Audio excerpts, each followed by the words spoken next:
जिसका नाम सुनते ही आपके चेहरे पे एक स्माइल जरूर आ जाएगी। नॉर्मली देखा जाए तो यार घर, कार, बाइक, टीवी ये सारी चीजें रेंट पे दिए जाते हैं, लेकिन यार ये नटखट बच्ची है जो अपने पापा को ही रेंट पे दे देती है। वो बेचारी ऐसा क्यों करती है? इससे उसके परिवार की लाइफ किस तरह से उलट पुलट हो जाती है और अपने प्रॉब्लम से वो बाहर कैसे निकलते हैं, यही सब हम देखने वाले हैं। दोस्तों हमारे हिसाब से तो ये 5 स्टार वाली मूवी है, और हमारे हिसाब से क्या यार, आप पूरी मूवी देखोगे तो आप भी यही कहोगे कि सच में 5 स्टार वाली मूवी है ये। चलिए फिर देर किस बात की, आइए शुरू करते हैं मूवी को, जिसका नाम है डेड फॉर रेंट। तो मूवी की शुरुआत में एक आदमी को दिखाते हैं जो टीवी का एक एड देख रहा होता है, और उसमें वो एक एक्टर की खूबसूरती को निहार रहा होता है। इस एक्टर का नाम है मीशा।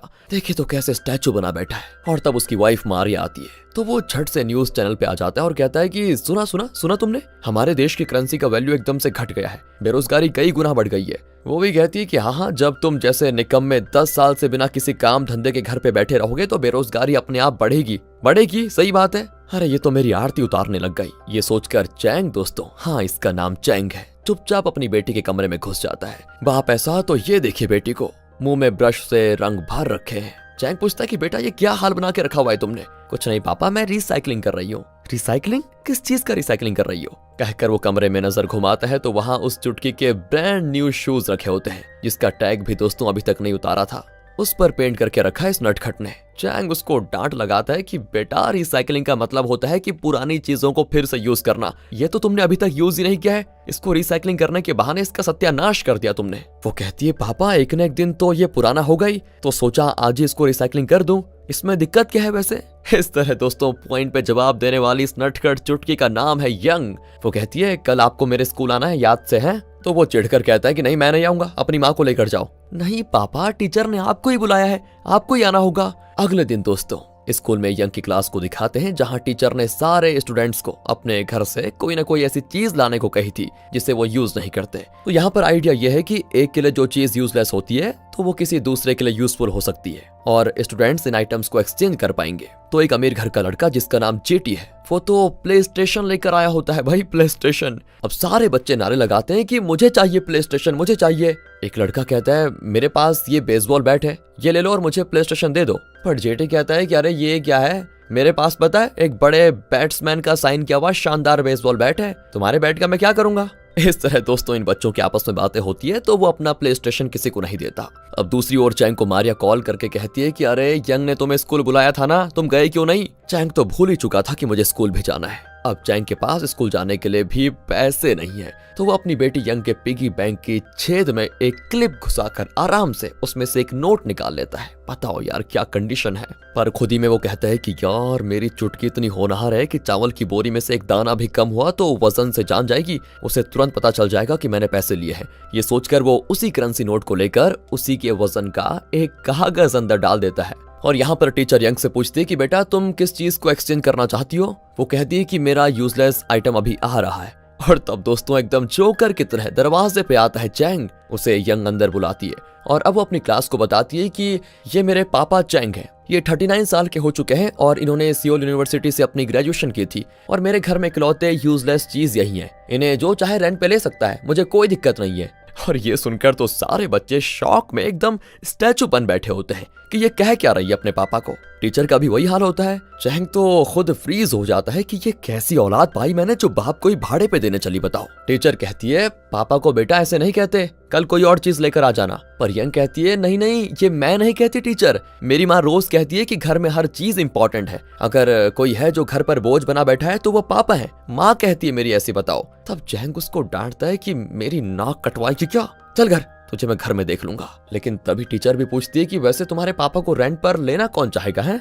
और दोस्तों ये देखिए जेटी खड़ा होकर कहता है कि मैं लूंगा टीचर इन्हें, मैं अपने सारे आइटम्स यंग को देने को तैयार हूँ, बदले में मैं इनको ले जाऊंगा। वो चैंग से कहता है कि सुनो अंकल, इस सेकंड से आप मेरे हो, समझे? चैंग गुस्से में वहां से जाने लगता है तो जेटी उसका पैर पकड़कर कहता है कि कहाँ जा रहे हो, मैंने तुम्हें खरीद लिया है, तुम मेरे साथ घर चलो। और तब टीचर कहती है कि सर उसके पापा नहीं है, बाप के प्यार के लिए वो तरस रहा है, अगर आपके पास टाइम हो तो उसके साथ जाकर थोड़ा वक्त बिताने में आपका जाएगा ही क्या? अब चैंग भी खुद में सोचता है कि वैसे मेरे पास टाइम ही टाइम है, क्यों ना इस बच्चे की भी थोड़ा मदद कर दूं। ये सोचकर वो भी जेटी के साथ उसके घर चला जाता है। और यार घर इतना बड़ा कि पूछो मत। जेटी उसकी इतनी खातिरदारी करता है कि वो भी पूछो मत। जेटी उसे खाते हुए देखने लग जाता है तो चैंग कहता है कि अरे ऐसे क्यों घूर रहा है बे? पहले कभी किसी इंसान को खाते हुए नहीं देखा क्या? वो कहता है कि देखा तो है पर अपने पापा को खाते हुए नहीं देखा। ठीक है, वैसे तुम्हारे घर में कोई नजर नहीं आ रहा, तुम्हारी माँ कहाँ है? माँ तो दादी को लेकर हॉस्पिटल गई है। आप बस खाते रहेंगे क्या? चलिए मेरे साथ थोड़ा खेल लीजिए, कहकर वो चैंग को अजीब तरह से रेडी करके ग्राउंड में खड़ा कर देता है। चैंग कहता है कि अरे मैं तुम्हारे साथ क्यों खेलूं? वो इसीलिए क्योंकि मेरे साथ खेलने के लिए कोई नहीं है ना, मैं हमेशा अकेला ही खेलता रहता हूँ। दोस्तों यहाँ उसका अकेलापन चैंग को समझ आ जाता है और उसके साथ वो मजे से खेलना शुरू भी कर देता है। दोनों वाटर गन से एक दूसरे पर पानी मारने लगते हैं, पर अचानक से जेटी हट जाता है और उसकी माँ पर पानी गिर जाता है, जो कि अभी अभी हॉस्पिटल से लौट आई है। चैंग जेटी की माँ को बड़े ध्यान से देखता है। ओहो, तो पता चलता है कि वो तो कोई और नहीं, टीवी की वही एक्टर मिशा है जिसको वो हमेशा देखता रहता है। उसे रियल में देखकर वो एकदम भूत की तरह खड़ा होता है कि ये क्या देख लिया आज। फिर जेटी अपनी माँ को बताता है कि चैंग यहाँ पर क्यों आया है और तब उसे अपनी गलती का एहसास होता है। इतने में चैंग के भी होश आ जाते हैं और वो कहता है मैं आपका बहुत बड़ा फैन हूँ, पता है आपको? मैंने सोचा भी नहीं था कि यह आपका घर होगा। यहाँ से सीधे मारिया को दिखाते हैं जो अपना खुद का ब्यूटी सैलून चलाती है। इस जगह को उसने लीज पे लिया हुआ है, लेकिन उसका बिजनेस धीरे धीरे आगे बढ़ रहा है, चल रहा है मतलब बढ़िया सा। अचानक लाइट बल्ब फ्यूज हो जाता है तो वो खुद ही उसको चेंज करती है। तब उसकी कस्टमर कहती है कि सारा काम तुम अकेली करती हो क्या? अपने पति से ये सब क्यों नहीं करवाती? मारिया कहती है पति? अरे वो कोई काम ही नहीं करना चाहता। बल्ब चेंज करने को कहूंगी तो बहाने बनाएगा कि हाथ में दर्द है, पैर में मोच है वगैरह वगैरह। अरे वो इस तरह ही करता है हर बार। लेकिन दोस्तों वहां जेटी के घर में उस मिशा के कहने पर चैंग देखो उनका बल्ब चेंज कर रहा होता है और मिशा से कहता है कि आपके घर में देखो जो भी प्रॉब्लम होगी मुझे बता दीजिए, मैं सब ठीक कर सकता हूँ, सबका सब, क्योंकि देखो मैं बहुत ही जिम्मेदार फैमिली मैन हूँ। इस तरह अपना झंडा गाड़ कर वो वापस घर आ जाता है और यहाँ पर फिर बाप बेटी मिलकर साबुन के पानी से बबल्स छोड़कर पूरे घर को गंदा कर रहे होते हैं। एक बबल काफी बड़ा निकलता है तो दोनों नाचने भी लग जाते हैं कि वाओ, ऐसा बबल किसी ने नहीं देखा होगा। लेकिन पता है क्या दोस्तों, वो सीधा जाकर मारिया के मुंह पे फट जाता है। बेचारी काम के बाद एकदम थकी हुई थी और इन दोनों शैतानों ने मिलकर देखो घर का क्या हाल करके रखा हुआ है। अब साफ सफाई भी उसे ही करनी पड़ेगी क्योंकि ये चैंग तो कुछ करने वाला है नहीं। वो गुस्से में अंदर जाती है। ये दोनों मतलब चैंग और यंग एकदम चुप रहते हैं क्योंकि इन्होंने एक भी शब्द कहा तो इस घर में भूचाल आ जाएगा। अगले दिन की बात है, स्कूल के बाद जेटी यंग से कहता है कि तुम्हारे पापा सच में कमाल के आदमी है। देखो यार मेरे साथ कल ना इतना मजा किया ना उन्होंने, क्या बताऊं। पर वो कहती है अरे तुम्हारे साथ? लेकिन मेरे साथ तो वो कभी खेलते भी नहीं और उनकी वजह से मुझे माँ की डांट भी सुननी पड़ती है। जेटी कहता है कि सच कह रही हो क्या? तुम एक काम करो, रोज अपने पापा को मुझे रेंट पे दे दो। मेरी माँ ने तुम्हारे पापा को ये कवर देने को कहा था। यंग उस कवर को देखती जिसमें करेंसी नोट्स होते हैं और ये देखकर यंग के चेहरे पे आता है विलन वाला स्माइल, क्योंकि उसे मिल गया है एक बिजनेस प्लान। यहाँ चैंग अपने दोस्त के ब्राउजिंग सेंटर में बैठा आंखें फाड़ कर मिशा के फोटोज को देख रहा होता है। उसका फ्रेंड कहता है कि अरे इसको क्यों ताक रहा है, तेरी बीवी नहीं है क्या घर पर? हाँ तुम क्या जानो खूबसूरती का मतलब। मैंने पता है मिशा को रियल में देखा है और उसकी खूबसूरती के लिए तो मैं करोड़ों डॉलर्स लुटा दूं। फ्रेंड कहता है कि अच्छा बेटा, 2 महीने पहले मुझसे $250 उधार लेकर लिए थे तूने, वो तो तुझसे दिए नहीं जाते, मिशा को करोड़ों देगा बड़ा। फिर इस तरह की बातें खत्म होती है तो चैंग घर आकर टीवी पर एक क्विज प्रोग्राम देखता है। उस शो के हर सवाल का जवाब चैंग बिल्कुल सही दे रहा होता है, लेकिन यंग उससे रिमोट छीनने की पूरी कोशिश कर रही होती है कि मुझे कार्टून चैनल देखना है पापा, पर चैंग रिमोट देता ही नहीं और फिर कोई रास्ता न पाकर यंग जेटी का दिया हुआ वो कवर चैंग को पकड़ा देती है। उसमें होते हैं बहुत सारे पैसे। चैंग कहता है कि तुमने जेटी से इतने पैसे क्यों लिए? वो कहती पापा आप इतना गुस्सा क्यों होते हो? आपको तो खुश होना चाहिए कि आपके इतिहास में पहली बार आपने पैसे कमाए हैं। आप उल्टा भड़क रहे हैं मुझ पर।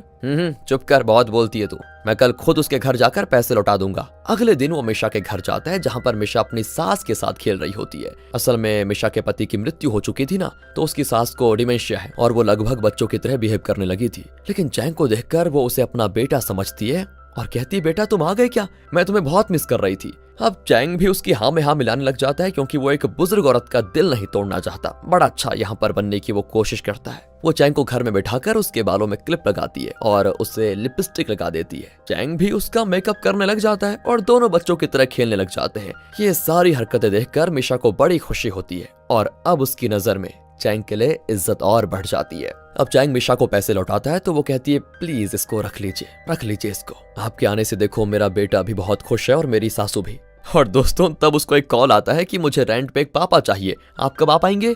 चैंग कहता है कि पागल हो गया हो क्या, रखो फोन, पुलिस को कॉल करूं क्या? कहकर वो कॉल कट कर देता है। और तब एक मैसेज भी आता है कि मुझे पापा की जरूरत है, रेंट कितना होगा बताइए। और दोस्तों चैंग समझ नहीं पाता कि ये क्या हो रहा है। अब वो अपने दोस्त के ब्राउजिंग सेंटर में जाकर इंटरनेट पे छान मारता है और तब उसे एक पोस्ट मिलता है जिसमें लिखा है कि क्या आपको रेंट पे पापा चाहिए, अगर चाहिए तो इस नंबर पे कांटेक्ट कीजिए। और इस पोस्ट को किया है चैंग की बेटी यंग ने। चैंग तो पूरा बौखला जाता है कि मेरी औलाद पागल हो गई है। अगले दिन वो यंग को एक रेस्टोरेंट में अकेले लेकर जाकर बात करता है कि बेटा क्या कर रही हो तुम, अपने पापा को तुम दूसरों को रेंट पे देने की सोच भी कैसे सकती हो। मैं सिर्फ और सिर्फ तुम्हारा पापा हूँ, दूसरों का पापा मैं नहीं बन सकता। पर पापा, दूसरों के पापा नौकरी करते हैं, आपने शायद कभी नौकरी की ही नहीं, तो इसी को एक नया बिजनेस समझकर क्यों नहीं कर लेते आप, पैसे भी मिलेंगे और माँ के ताने भी नहीं सुनने पड़ेंगे। कितना बढ़िया आइडिया है देखो ना। कहकर वो चैंग को एक चिट देती है और कहती है आप इस पते पे चले जाइए, पापा की एक्टिंग कीजिए और अपना पगार लेकर घर आ जाइए, सिंपल।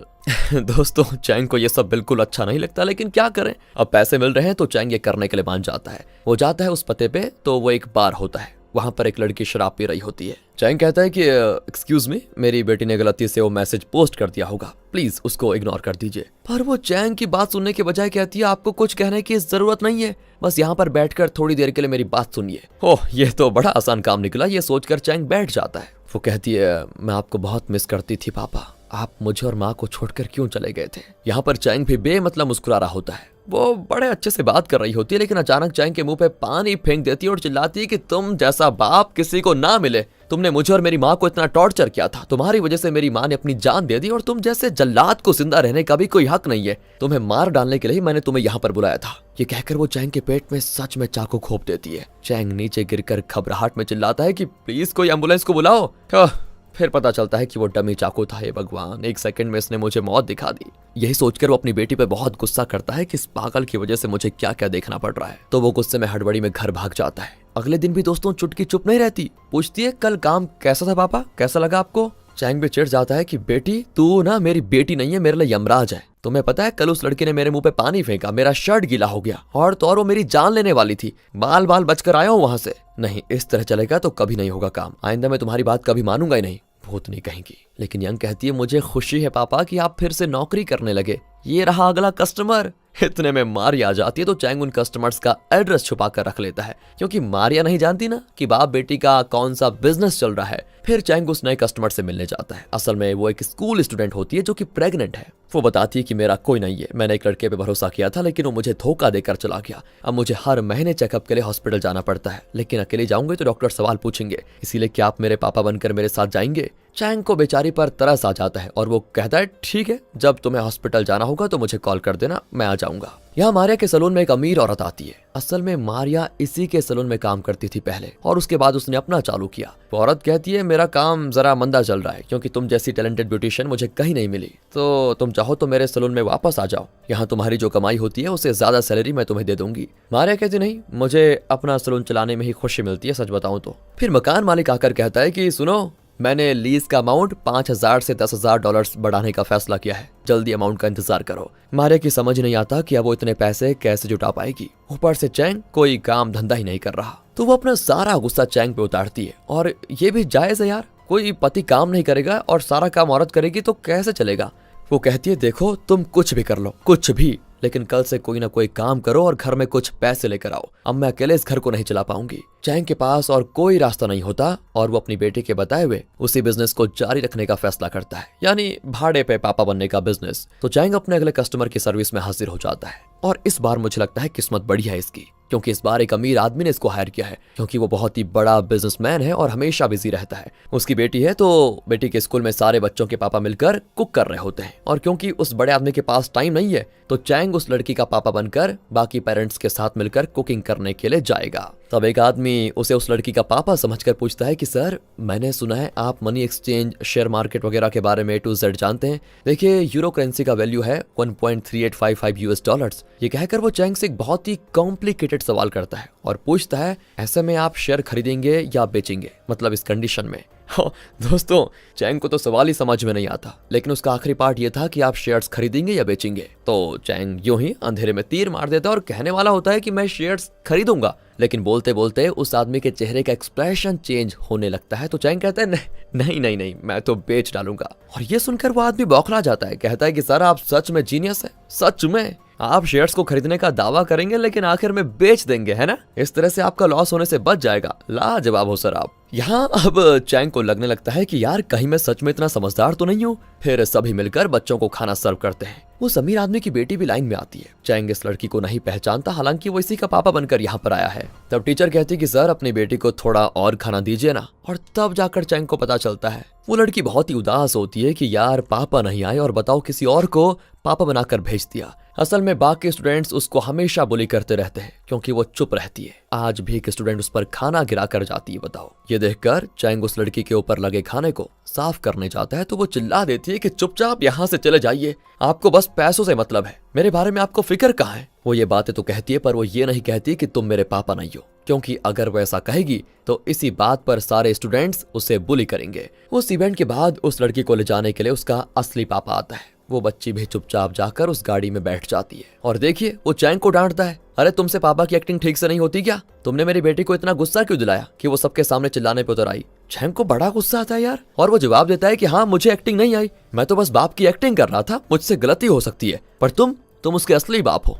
स्कूल में उसके साथ क्या हो रहा है कुछ पता भी है तुम्हें? उससे बस तुम्हारा प्यार चाहिए, प्यार, और तुम हो कि पैसे कमाने की मशीन की तरह लगे हुए हो। अरे थोड़ी देर तो अपनी बच्चे के साथ वक्त बिताओ, तब समझोगे तुम कि बाप का मतलब क्या होता है। लेकिन बाद में चैंग के मुंह पे एक कवर दे मारता है जिसमें पैसे होते हैं और कहता है कि चुप रहे, ये रहा तुम्हारा रेंट, निकलो यहाँ से। पर कार में बैठी वो लड़की चैंग की सारी बातें सुन रही थी। जब वो बिजनेसमैन कार में बैठता है तो वो लड़की कहती है, कम से कम पापा की एक्टिंग करने वाले को तो मेरे दिल का दर्द समझ में आया पापा, पता नहीं आप कब समझेंगे। तब जाकर उस बिजनेसमैन को चुभता है कि यार मैं जरूर गलती कर रहा हूँ, मुझे अपनी बेटी को टाइम देना ही होगा। वेल दोस्तों, यहाँ चैंग घर पे यंग के साथ खूब मस्ती करता है, उसके बेड पर लेटकर बॉम्ब फोड़ देता है। यंग भी लड़ने लग जाती है कि उठ जाओ पापा, ये मेरा बेड है, अब इसमें से बदबू आएगी आपकी वजह से। तो अगले दिन अब चैंग अपने फ्रेंड के ब्राउजिंग सेंटर में ही अपना ऑफिस खोल लेता है। वहां पर वो एक बोर्ड लगा देता है कि यहाँ पापा रेंट पर दिया जाएगा। फ्रेंड पूछता है कि भाई क्या है ये, क्या पापा मेरी परमिशन के बिना तुमने यहाँ पर ऑफिस खोल दिया? वाओ।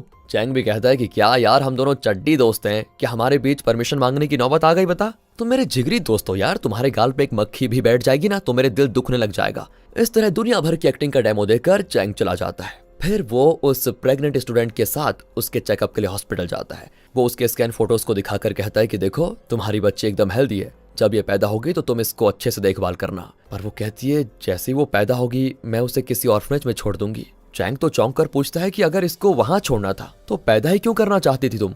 कहती है मेरे पास और कोई रास्ता भी तो नहीं था, मैं खुद अपनी देखभाल भी नहीं कर पा रही हूँ तो एक बच्चे को कैसे पालूंगी। अब चैंग उन स्कैन फोटोज को ले जाकर अपने फ्रेंड को दिखाता है और सारी बातें बताता है। तब चैंग को उस शराबी लड़की का मैसेज आता है जिसने डमी चाकू से चैंग पर वार किया था, याद होगा आपको उस बार में। उसने क्या है ना फिर से पापा की मांग की है। चैंग सोच लेता है कि इस बार जाऊंगा तो जिंदा रहने की कोई गारंटी नहीं है, वो तो मुझे मार ही डालेगी। तब उसको एक बहुत ही बढ़िया आइडिया आता है, ओह क्यों ना इस बार अपने यार को उसका पापा बनाकर भेजूं। वो कहता है कि सुन यार तेरा एक्टिंग टैलेंट दिखाने का वक्त आ गया है, देख अच्छे पैसे भी मिलेंगे। तो इस पर वो भी मानकर उस लड़की का बाप बनकर चला जाता है। पर उस लड़की को तो दोस्तों आप जानते ही हैं, बीच सड़क में वो चैंग के फ्रेंड को चांटा मार मार कर उसके गाल लाल कर देती है। वो बेचारा मुड़कर देखता है तो चैंग किसी अजनबी की तरह वहां पर खड़ा इसकी वीडियो बना रहा होता है। इसी ने कहा था कि यारा तेरे गाल पे मक्खी भी बैठेगी ना तो मेरा दिल दुखेगा, और देखो अब ये चुपचाप मार खा रहा है लेकिन अपना हीरो आराम से तमाशा देख रहा है। वो लड़की चैंग के फ्रेंड को खूब पीट कर कहती है कि इस बार मेरे पास पैसे नहीं है इसलिए ये रख लो, कहकर वो अपना गिटार उसको देकर चली जाती है। बाद में दोनों उस लड़की से बात करते हैं तो पता चलता है कि उसका बाप उसे और उसकी माँ को बहुत टॉर्चर करता था, लेकिन अब वो जिंदा नहीं है और ना ही उसकी माँ जिंदा है। बेचारी के पास तो रहने को घर तक नहीं है। अब चैंग और उसके फ्रेंड को थोड़ी दया आ जाती है। वो कहते हैं कि हमारे ब्राउजिंग सेंटर में कोई ना कोई काम होगा तुम्हारे लायक, तुम वो कर लेना और वहीं रह भी लेना। वो भी अगले ही दिन वहां पर आ जाती है। फिर वो बिजनेसमैन जिसने चैंग को अपनी बेटी का पापा बना के उसके स्कूल भेजा था वो चैंग से मिलता है और कहता है कि देखो मुझे अपनी गलती का एहसास हो गया है, मैंने पैसे कमाने के चक्कर में अपनी बेटी का जरा भी ख्याल नहीं रखा, मेरे प्यार के लिए तरस रही थी वो और नींद की गोलियां खाकर जान गंवाने पे उतर आई। अच्छा हुआ मैंने उसे बचा लिया।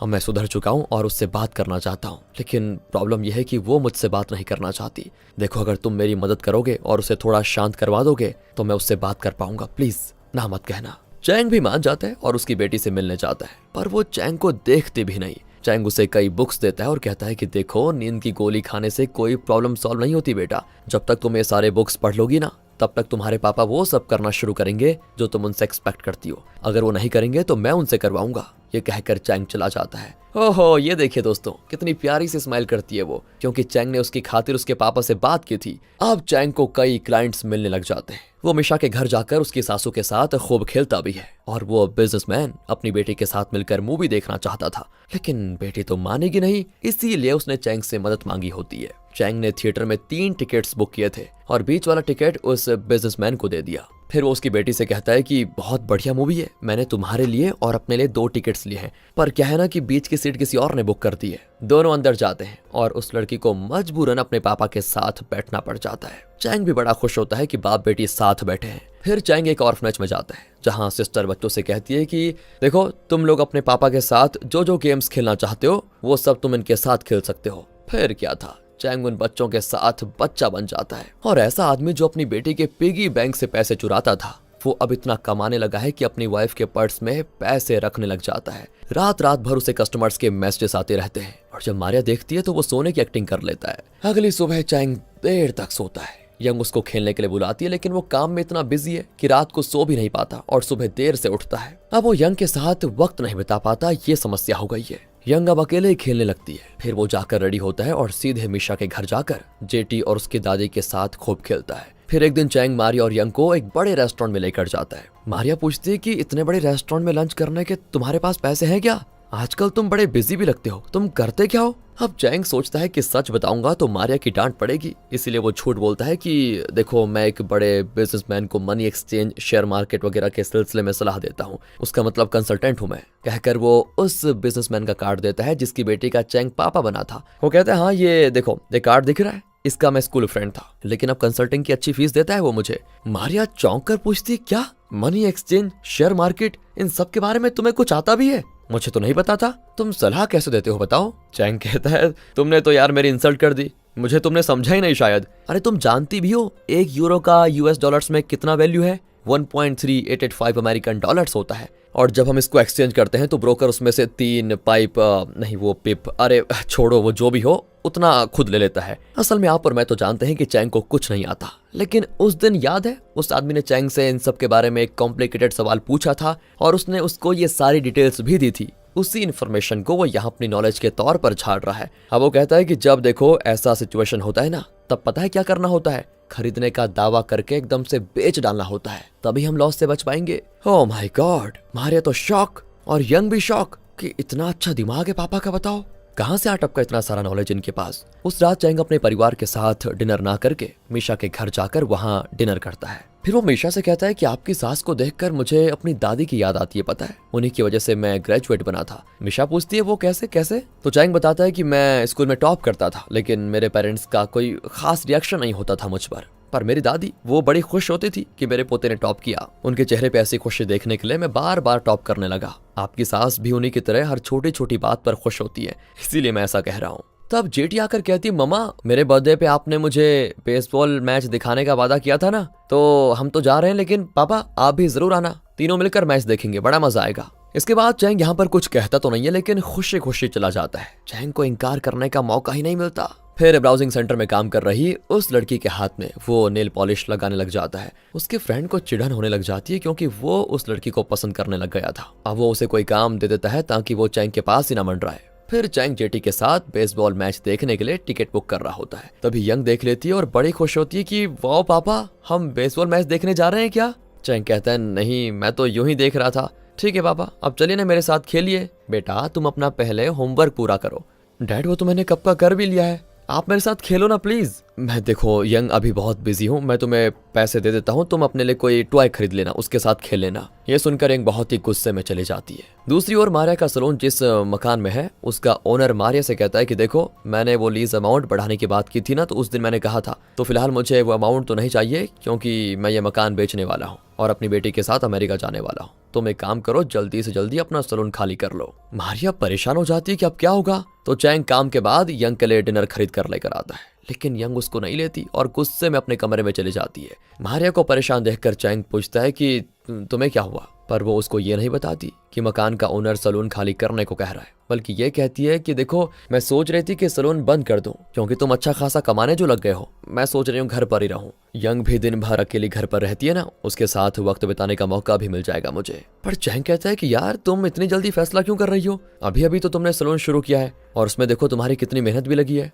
हाँ वैसे तुम ठीक कहते हो। इस तरह वो अपनी परेशानी अपने अंदर दबा कर रखने की कोशिश करती है। लेकिन अगले दिन सलून में वो उस अमीर औरत को ये बात बताती है, वही जिसके सलून में मारिया पहले काम करती थी। वो औरत कहती है कि देखो मैं तुम्हारी दुविधा समझ सकती हूँ, तुम चाहो तो मैं तुम्हारे लिए $10,000 का इंतजाम कर सकती हूँ। ये सुनकर मारिया खुश हो जाती है। लेकिन दोस्तों यहाँ पर यंग बहुत दुखी है कि अब पापा मेरे साथ वक्त नहीं बिताते। वो टीवी ऑन करती है तो उसमें बेसबॉल मैच दिखाते हैं जहाँ स्टेडियम में चैंग, मिशा और जेटी साथ में मजे कर रहे होते हैं। और ये देखकर आज पहली बार यंग के पेट में जलन होने लगती है। लेकिन अब रोने से क्या फायदा, यंग ने खुद ही अपने पापा को ये काम सिखाया था, मतलब भाड़े का पापा बनकर पैसे कमाने का आइडिया उसी का था और उसी ने अपने पापा को जबरदस्ती इस काम में धकेला भी था। खैर दोस्तों, यहाँ मैच के दौरान बॉल हवा में उड़ता है और चैंग के पास आता है, लेकिन वो उसे पकड़ नहीं पाता तो वो निराश हो जाता है क्योंकि अगर चैंग उसे पकड़ लेता तो बॉल जेटी को मिल जाती। अब वो बॉल किसी और के पास चली जाती है और वो उसे अपनी गर्लफ्रेंड को दे देता है। और जब चैंग ये बात रियलाइज करता है तो वो चिल्लाता है कि अरे वो बॉल इस बच्चे को दो। उसकी आवाज को सुनकर सभी कोरस में गाने लगते हैं कि बॉल उस बच्चे को दो, उसको दे दो।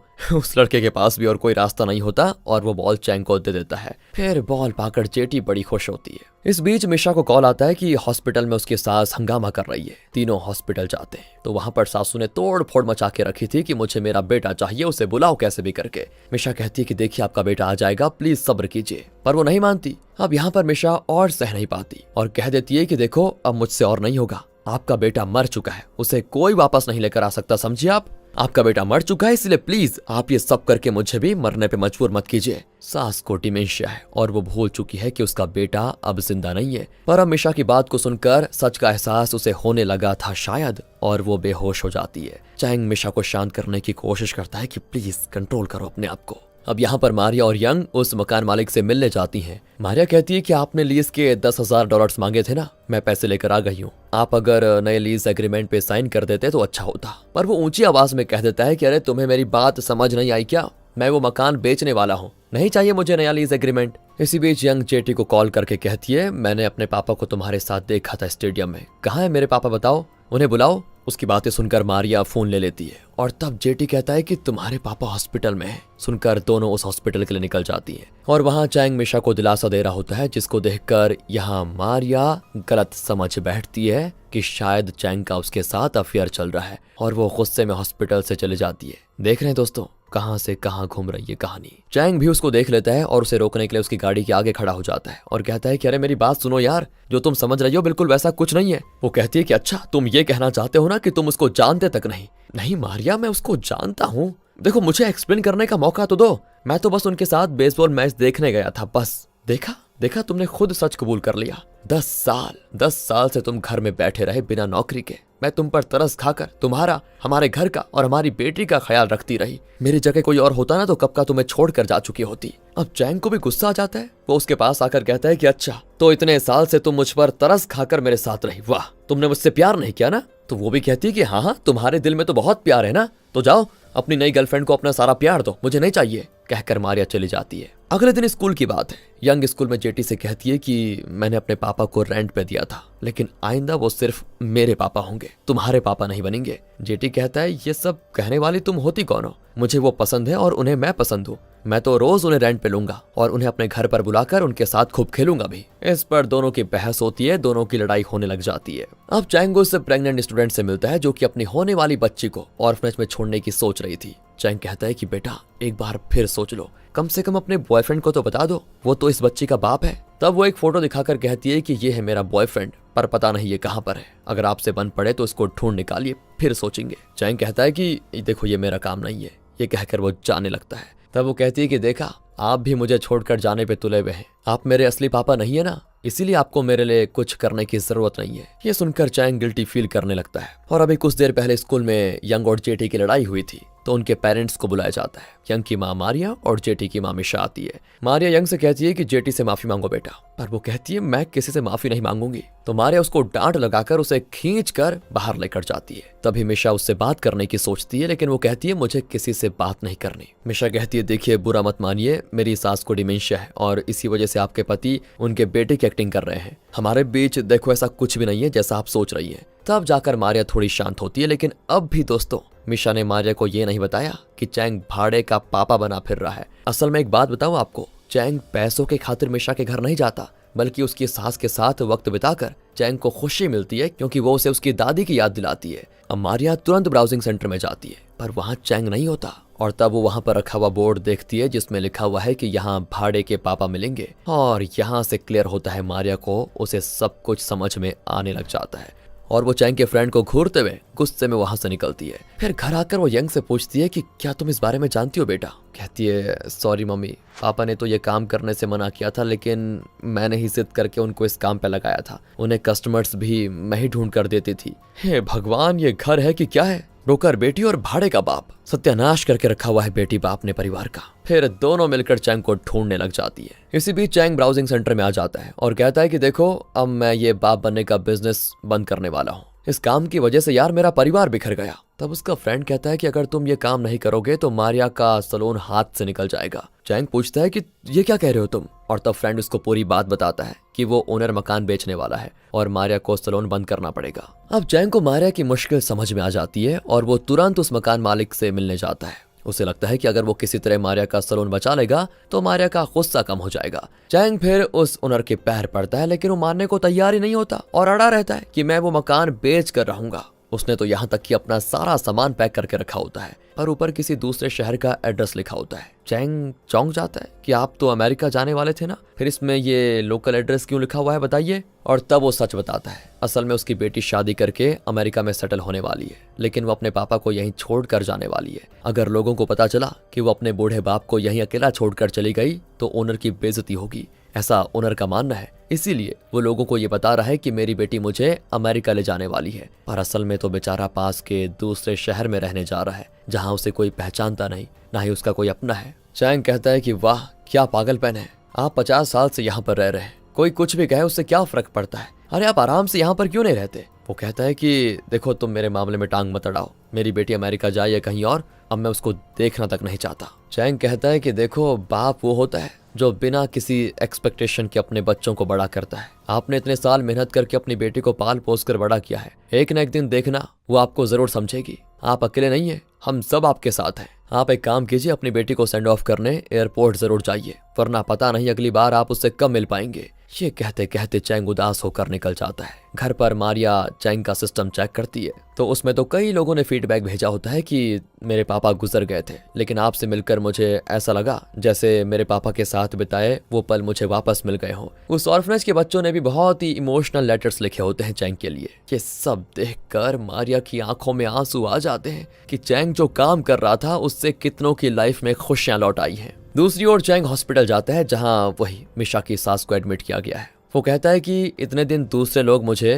पापा के तौर पर रेंट पे लेते थे, क्या आज के लिए मैं आपको अपनी दादी के तौर पर रेंट पे ले लूं? कहकर वो दादी के बेड पर सर रख लेता है, क्योंकि चैंग को भी अपने पेरेंट्स से ज्यादा अपनी दादी से प्यार था। वो देखता है कि दादी की उंगलियों में नेल पॉलिश मिट रहा है, वो तुरंत उनकी उंगलियों में नेल पॉलिश लगाने लग जाता है। दादी कहती है तुम मेरे बेटे हो ना, क्या तुम मुझे छोड़कर जाने वाले हो? चैंग कहता है कि किसने कहा मैं आपको छोड़कर जाने वाला हूँ, मैं तो यहीं रहूंगा आपके पास। ये देखकर मिशा भी इमोशनल हो जाती है। दूसरी ओर घर पे बैठी यंग चैंग को मैसेज करती है कि मैं स्कूल में आपका वेट कर रही हूँ, आप मुझको लेने आ जाइए। रात हो चुकी थी और बारिश भी हो रही थी, लेकिन फिर भी यंग को विश्वास है कि उसके लिए उसके पापा जरूर आएंगे, इसीलिए वो स्कूल में जाकर वेट कर रही होती है। और यहाँ यंग को घर में ना पाकर मारिया घबरा जाती है और सीधे ब्राउजिंग सेंटर में जाती है, लेकिन यंग वहां भी नहीं होती। मारिया तो डर जाती है कि न जाने कहाँ चली गई है, पर यहाँ यंग अपने पापा के लिए स्कूल में वेट कर रही होती है। आखिरकार बारिश रुक जाती है और तब चैंग वहां पर आ जाता है और पूछता है कि इस वक्त स्कूल में आने के लिए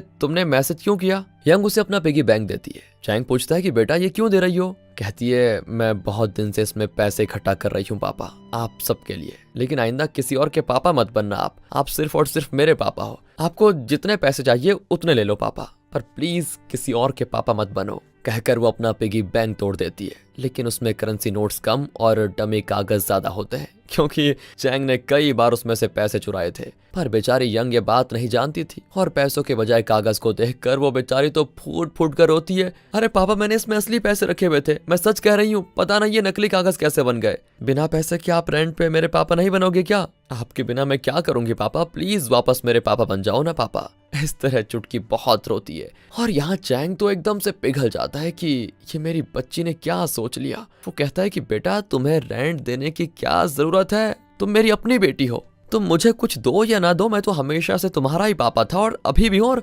मरते दम तक सिर्फ तुम्हारा ही पापा रहूंगा। ये सुनकर चुटकी खुशी के मारे लिपट जाती है। चैंग भी बहुत रोता है। तब वहां पर मारिया आकर यंग को डांटने लगती है कि बेटा, इतनी रात गए तुम यहाँ क्या कर रही हो, मैं कितनी डर गई थी तुम्हारे लिए। यंग कहती है, मैं अपने पापा को ढूंढ रही थी समझी, और उन्हें वापस पाने के लिए मैं कहीं भी जा सकती हूँ, इस उम्र में इतनी जबान लड़ाती हो, कहकर मारिया उसको मारने लगती है। और तब चैंग बीच में आ जाता है तो वो चैंग को भी खूब पीटती है और रोती है कि गधे कहीं के, अगर पहले बता दिया होता कि तुम ये काम कर रहे हो तो मुझे तुम पर शक करने की नौबत ही नहीं आई होती। इतना अच्छा काम कर रहे हो तुम और मुझसे झूठ बोलने की क्या जरूरत थी। मैं तो तुम्हें समझ गई, पर तुम निकम्मे के निकम्मे ही रहोगे। अरे कभी मुझे समझोगे क्या? तभी यंग रोते हुए कहती है, आपके लिए वो निकम्मे होंगे, पर मेरे लिए तो मेरे पापा ही बेस्ट है माँ, मैं उन्हें किसी को नहीं दूंगी अब। और तब चैंग भी कहता है कि तुम मेरी सबसे फेवरेट लड़की हो यंग, मैं सिर्फ और सिर्फ तुमसे प्यार करता हूँ। मारिया उसे घूरने लगती है तो चैंग कहता है कि ठीक है मेरी माँ, तुमसे भी उतना प्यार करता हूँ मैं, आ जाओ, तुम भी मेरी फेवरेट लड़की हो, कहकर वो मारिया को भी सीने से लगा लेता है। इस तरह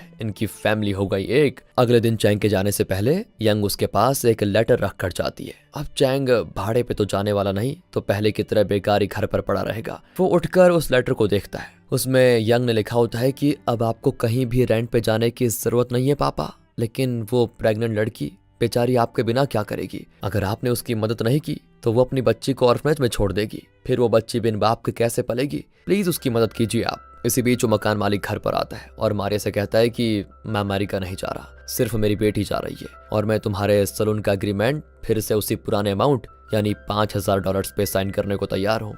इतनी खुशी होती है मारिया को ये सुनकर कि क्या बताएं। फिर यहाँ मिशा अपना इन्फ्लुएंस यूज करके चैंग को उस बड़े क्विज प्रोग्राम में भाग लेने का मौका दिलाती है। चैंग तो घर बैठे इस क्विज के प्रोग्राम के सारे क्वेश्चंस के आंसर देता रहता था पहले मतलब, और अब मौका मिला है तो वो हर क्वेश्चन का सही जवाब देता है। अब उसके सामने आखिरी सवाल होता है जिसका सही जवाब देने पर उसको मिलेंगे पूरे $50,000। आज तक इस शो में किसी भी पार्टिसिपेंट ने आखिरी सवाल का जवाब नहीं दिया था। सभी बहुत ही टेंशन में होते हैं कि अब क्या होगा। तो क्विज मास्टर कहता है कि ये आखिरी सवाल बहुत ही मुश्किल है। यूरो करेंसी का वैल्यू है 1.3855। ये कहकर वो वही कॉम्प्लिकेटेड सवाल पूछता है जो कभी एक आदमी ने चैंग से पूछा था कि ऐसे में शेयर्स को खरीदना होगा या बेचना होगा, क्या होगा? और ये सवाल सुनकर चैंग का चेहरा एकदम से खिल जाता है कि गॉड तुसी ग्रेट हो सच में। ये सवाल है तो इसका जवाब तो मुझे रट्टा मार के याद है, यानी कि अब ये $50,000 मेरे हुए। ये सोचकर चैंग हंसता है और यहीं पे डेड फॉर रेंट नाम की ये मजेदार मूवी खत्म होती है दोस्तों। और पोस्ट क्रेडिट्स के दौरान हमको दिखाते हैं कि चैंग ने किस तरह उस प्रेग्नेंट लेडी के बॉयफ्रेंड का पता लगा लिया और उसे खींच कर उस लड़की के पास लेकर आ गया। आखिरकार वो अपनी गर्लफ्रेंड के साथ मिलकर उस बच्ची को पालने के लिए मान जाता है। इस तरह ये गुड फील मूवी होती है यहाँ पर खत्म। बाकी दोस्तों मुझे लगता है बहुत ही प्यारी सी मूवी